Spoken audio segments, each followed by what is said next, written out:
नमस्ते। आज मैं आपको एक बड़ी ही रोचक कहानी सुनाने जा रही हूँ। भगवान शंकर और आलसी ब्राह्मण। एक गांव में किशोरी लाल नाम का एक आलसी ब्राह्मण अपनी पत्नी कलावती के साथ रहता था। किशोरी लाल आलसी तो था, पर वह भगवान शंकर का परम भक्त भी था। वह सुबह शाम शंकर जी की पूजा करता और भगवान शंकर का नाम जपता रहता था। किशोरी लाल रोज यही दो काम करता था।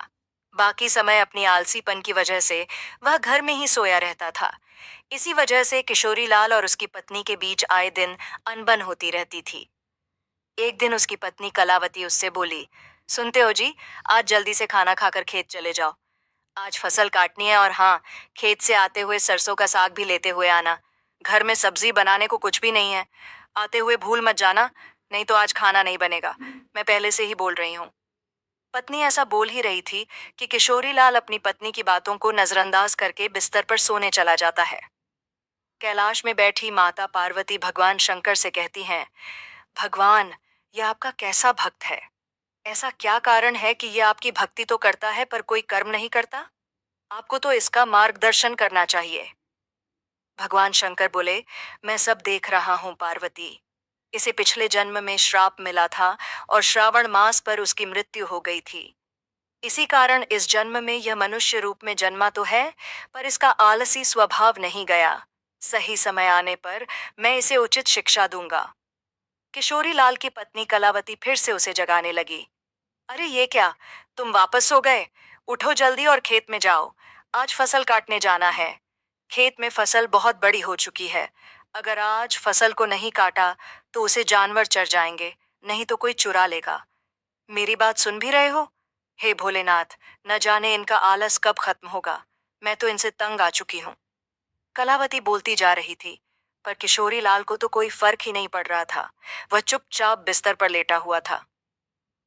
किशोरी लाल को कुछ बोलता हुआ न देख कलावती रसोई घर में जाती है और वहां से एक बाल्टी पानी लाकर किशोरी लाल के ऊपर डाल देती है और वह पूरा भीग जाता है। यह देख किशोरी लाल बहुत गुस्सा हो जाता है और फिर दोनों के बीच बहुत कहासुनी होती है। फिर वह गुस्से में घर से निकलकर भोलेनाथ के मंदिर की ओर चला जाता है। मंदिर जाकर वह गुस्से में शंकर जी से कहने लगता है। ऐसा बोलकर किशोरीलाल जोर जोर से रोने लगता है। उसके भक्तिभाव को देखकर भोलेनाथ स्वयं किशोरीलाल को दर्शन देते हैं और कहते हैं, किशोरीलाल। भगवान शंकर को देखकर किशोरीलाल पहले तो हैरान रह जाता है, फिर शंकर जी को प्रणाम करके उनके सामने अपनी इच्छा प्रकट करता है। हे भगवान, मुझे एक ऐसी चीज दीजिए जो मेरी बात सुने और मेरा सारा काम कर दे। भगवान शंकर मुस्कुराकर बोले, ठीक है, ये लो मेरा एक छोटा सा त्रिशूल। इस त्रिशूल को तुम जिस चीज पर भी रखोगे, वह अपना काम खुद ही करने लग जाएगा और काम खत्म करने के बाद ही रुकेगा। पर हाँ, अगर तुमने काम करते हुए इसे रोका, तो त्रिशूल हमेशा हमेशा के लिए गायब होकर मेरे पास आ जाएगा। भगवान शंकर अपना त्रिशूल किशोरी लाल को देकर वहां से अंतर ध्यान हो जाते हैं। उस त्रिशूल को पाकर किशोरीलाल बहुत खुश हो जाता है और मन ही मन सोचता है कि अब से उसे कोई भी काम नहीं करना पड़ेगा। फिर वह त्रिशूल लेकर घर जाता है और अपनी पत्नी को शंकर भगवान के दिए वरदान के बारे में बताता है। ऐसे ही कुछ दिन गुजर जाते हैं। किशोरी लाल उस त्रिशूल को पाकर बहुत खुश था। उसे उस दिन से कुछ भी काम नहीं करना पड़ता था। वह जिस भी चीज पर उस त्रिशूल को रख देता, वह चीज अपने आप ही अपना काम करने लग जाती थी। ऐसे ही एक दिन किशोरी लाल को चाय पीनी थी। उसने चाय के बर्तन में त्रिशूल रखा और बोला, मुझे एक कप चाय बना दो। ये बोलते ही चाय के पतीले में अपने आप ही दूध, चीनी और चाय पत्ती डल जाती है और फिर उसको एक साथ उबालकर एक कप चाय बनकर उसके सामने आ जाती है। इसी तरह वह हर काम में शंकर भगवान के दिए उस त्रिशूल का इस्तेमाल करता। अगर घास में पानी देना होता तो वह त्रिशूल से अपने पानी देने वाली पाइप को छूकर पाइप को कहता, पाइप, यह एक बाल्टी पानी अपने आप से इन फूलों पर डाल दो। पाइप को यह काम बोलकर किशोरी लाल घर के अंदर सोने चला जाता है और उसके सोते ही लाइट चली जाती है।